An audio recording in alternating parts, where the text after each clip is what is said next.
하나님이 성령으로 충만하게 해주시기 바랍니다. 저는 오늘 성서주의를 맞이하여 날마다 성경을 읽읍시다는 제목으로 여러분과 함께 은혜를 나누고자 합니다. 본문 말씀은 신약성경 디모데후서 3장 16절로 17절입니다. 모든 성경은 하나님의 감동으로 된 것으로 교훈과 책망과 바르게 함과 의로 교육하기에 유익하니 이는 하나님의 사람으로 온전케 하며 모든 선한 일을 행하기에 온전케 하려 함이니라. 미국의 제3대 대통령인 토마스 제퍼슨은 백성들이 성경을 공부하여 더 좋은 백성이 되고 더 좋은 부모가 되고 더 좋은 남편과 아내가 되십시오라고 호소한 바 있습니다. 우리가 더욱 인격적이고 성숙한 인간이 되기 위해서 반드시 읽어야 할 책이 바로 성경이라는 것입니다. 영국의 엘리자베스 여왕도 나는 모든 영토는 버릴지언정 성서는 버릴 수 없다고 말했습니다. 성경이 얼마나 귀중하기에 이렇게 성경을 앞세우고 있을까요? 성경이 정말 그럴 만한 가치가 있을까요? 먼저 성경이 어떤 책인지에 대해서 알아보아야 하겠습니다. 성경은 40여 명의 저자들에 의해서 1600여 년에 걸쳐 쓰여진 책입니다. 이와 같이 성경은 오랜 기간 다양한 저자들이 기록했음에도 불구하고 그 내용이 완전하고 오류가 없으며 통일성을 갖는 것은 성경이 하나님의 성령으로 감동된 책이기 때문인 것입니다. 또 성경에 예언된 수많은 일들이 이미 정확하게 성취되었고 갈수록 더 많은 사람들이 성경을 읽고 구원받는 것을 볼 때 성경은 영원하신 하나님의 말씀이라는 것을 분명히 알 수 있습니다. 성경 베드로후서 1장 21절에 예언은 언제든지 사람의 뜻으로 낸 것이 아니요 오직 성령의 감동하심을 입은 사람들이 하나님께 받아 말한 것이라고 말씀하고 있으며 디모데후서 3장 16절에도 모든 성경은 하나님의 감동으로 된 것이라고 말씀하고 있습니다. 이처럼 성경은 하나님께서 직접 쓰인 책이므로 절대적인 권위가 있습니다. 예수님께서는 천지가 없어지겠으나 내 말은 없어지지 아니하라고 말씀하셨습니다. 그러므로 성경은 모든 것이 변한 이 세상에서 오직 유일하게 변치 않은 영원한 진리의 말씀인 것입니다. 그러면 성경은 어떤 내용을 말씀하고 있을까요? 성경은 우리에게 구원받는 길을 제시해 주고 있습니다. 인간이 안고 있는 가장 근본적인 문제는 죄의 문제입니다. 우리의 조상 아담이 죄를 지은 이후로 모든 인간은 날 때부터 죄인으로 태어납니다. 그리고 어디서 와서 왜 삶이 어디로 가는지 알지 못하고 방황하며 살다가 결국은 영원한 멸망에 처하게 되는 것입니다. 이렇게 절망에 처한 인간에게 소망의 빛을 비추어주는 책이 바로 성경입니다. 예수님께서는 요한복음 5장 39절에 너희가 성경에서 영생을 얻는 줄 생각하고 성경을 상고하거니와 이 성경이 곧 내게 대하여 증거하는 것이더라고 말씀하셨습니다.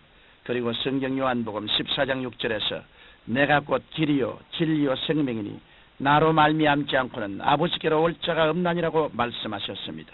이러므로 우리가 성경의 가르침대로 예수님을 나의 구주로 믿기만 하면 예수님의 보혈로 죄를 용서받고 아무 공로 없이 구원함을 얻게 되는 것입니다. 이와 같은 진리를 성경에서 발견한 아브라함 링컨은 말하기를 그대는 성경을 늘 펴서 읽어라. 그러면 그대의 천국 가는 길도 늘 펼쳐져 있을 것이라고 말했습니다. 또한 성경은 하나님께서 우리를 지극히 사랑하신다고 말씀하고 있습니다. 성경 요한일서 4장 10절에서 사랑은 여기 있으니 우리가 하나님을 사랑한 것이 아니요 오직 하나님이 우리를 사랑하사 우리 죄를 위하여 화목제로 그 아들을 보내셨음이라고 말씀하셨습니다. 그리고 성경은 하나님께서 우리의 좋으신 아버지가 되심을 말씀해 주고 있습니다. 성경은 마태복음 7장 11절에서 너희가 악한 자라도 좋은 것으로 자식에게 줄 줄 알거든 하물며 하늘에 계신 너희 아버지께서 구하는 자에게 좋은 것으로 주시지 않겠느냐고 말씀하셨습니다. 하나님께서는 우리가 구할 때 가장 좋은 것으로 응답해 주시고 영원히 잘됨같이 범사에 잘되고 강건하게 해주시는 좋으신 아버지가 되십니다. 그러므로 성경 말씀을 믿고 하나님의 자녀가 된 사람은 삶의 가치와 삶의 방식이 달라지는 것입니다. 유명한 진화론자 다윈이 남양군도를 탐사하고 돌아와서 발표하기를 남양군도에 살고 있는 식인종들이 문명인으로 변화되려면 수천 년이 지나야 될 것이라고 했습니다.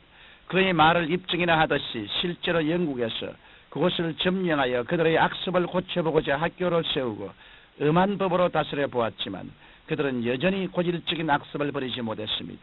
그러나 선교사가 들어가서 성경을 가르치자 식인종들은 변화되기 시작했고 얼마 있지 않아 그 섬에 사는 주민 모두가 회개하여 예수님을 믿게 되었다는 것입니다.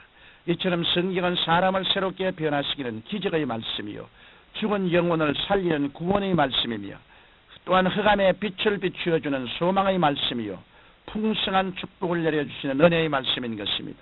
그러면 우리는 성경을 어떻게 읽어야 할까요? 우리는 성경을 기대하는 마음으로 읽어야 합니다. 성경은 하나님께서 우리에게 보내신 사랑의 편지입니다. 그러므로 성경을 읽을 때 사랑하는 사람이 보낸 편지를 읽듯이 기대에 부풀어 설레이는 마음으로 읽어야 합니다. 성경 시편 19편 10절에 하나님의 말씀은 금 곧 많은 정금보다 더 사모할 것이며 꿀과 숭이꿀보다 더 달도다고 했습니다. 이와 같이 달고 오묘한 말씀을 우리가 읽을 때는 반드시 믿음의 눈을 가지고 읽어야 합니다.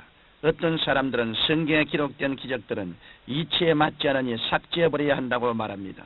그들은 성경에 나오는 교훈적인 내용들은 참으로 훌륭한 것이지만 기적이나 신화 같은 얘기들은 믿을 수 없다는 것입니다. 그러나 시편 기자 다윗은 시편 40편 5절에 야훼 나의 하나님이여 주의 행하신 기적이 많고 우리를 향하신 주의 생각도 많도소이다. 내가 들어 말하고자 하나 주의 앞에 베풀 수도 없고 그 수를 셀 수도 없나이다라고 기록했습니다. 말씀은 바로 하나님이십니다. 성경 요한복음 1장 1절로 3절에 보면 태초에 말씀이 계시니라. 이 말씀이 하나님과 함께 계셨으니 이 말씀은 곧 하나님이시니라. 그가 태초에 하나님과 함께 계셨고 만물이 그로 말미암아 지은 바 되었으니 지은 것이 하나도 그가 없이는 된 것이 없느니라고 말씀하셨습니다. 말씀이 육신이 되어 우리 가운데 거하신 분이 바로 예수 그리스도이십니다. 그러므로 우리는 성경을 읽을 때 믿음의 눈을 가지고 경건한 마음으로 읽어야 하는 것입니다. 사랑하는 청취자 여러분, 성경은 세상 모든 것이 원리가 되고 기준이 됩니다. 그래서 서로 요한은 말하기를 이 예언의 말씀을 읽는 자와 듣는 자들과 그 가운데 기록한 것을 지키는 자들이 복이 있나니 때가 가까움이라고 했던 것입니다. 그러므로 국가의 지도자로부터 국민 한 사람 한 사람에 이르기까지 모두 성경을 읽고 그 말씀대로 하나님을 섬기며 살아가야 하겠습니다. 진실로 오늘날 이 시대는 양식이 없어 주림이 아니요 물이 없어 기갈탐도 아니요 야훼의 말씀을 듣지 못해 죽어가고 있습니다. 이러므로 여러분은 생명의 말씀, 능력의 말씀, 기적의 말씀인 성경을 날마다 읽고 실천하고 전파하는 복된 자들이 되시기를 예수님 이름으로 축원합니다.